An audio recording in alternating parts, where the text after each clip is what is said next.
So what do I enjoy most about the job here? I mean, in some ways it's what I've always enjoyed about public art institutions, which is the pleasure of bringing art that you feel passionate about, that you think, has real quality, and that presents a fascinating perspectives on the world we live in to as wide an audience as possible. More specifically, I really enjoy working with our curators. I enjoy contact and dialogue with artists. I like thinking about the form of exhibitions and the displays of collections, so those curatorial questions.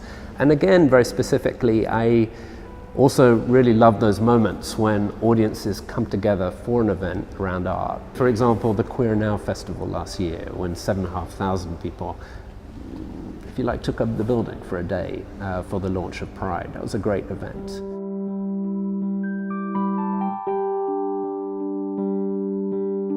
In terms of changes in the exhibition program, we're in the middle of a kind of slowly developing Polaroid, if you like. So there's some things I've been involved in initiating, others I've inherited. There'll be, of course, an emphasis on solo exhibitions by important artists. There'll be a balance between giving audiences, particularly new generations, access to those really important figures in British art, but at the same time a commitment to innovation and diversity. So the account we offer of British art history doesn't increasingly narrow, that it expands. And the picture we give art of the present moment, also expands. Well, we will be rehanging the collection within the next few years. I foresee a more thematic treatment of chronology, and actually a less literal one.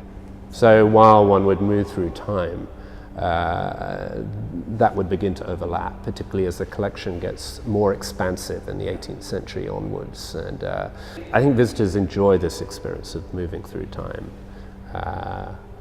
What we may do is be converting that into a thematic treatment of chronology, but one that's really about thinking about societal contexts. Actually, really big stories that visitors of pretty much all ages should be familiar with, as well as very particular incidents, leading people from the familiar to the unfamiliar. Well, of course we've been thinking about the financial and practical implications of Brexit, which we've yet see play out. And we're working with our peers in the museum sector and with the government and the DCMS to protect the interests of our staff. I would say the Brexit situation, the post-Brexit situation, makes the mission of Tate Britain all the more urgent and important. The Brexit, of course, has created a huge national debate around what Britain's place in the world is. It's a necessarily international one, of course, whichever side you're on. Something I'm looking forward to next year is Anthea Hamilton's doing the next Devines commission, and what I can say about it is that she'll completely transform the space architecturally, the whole floor. It'll involve a link to fashion, there'll be a continuous performance element, and it'll involve a selection of three-dimensional works from the collection.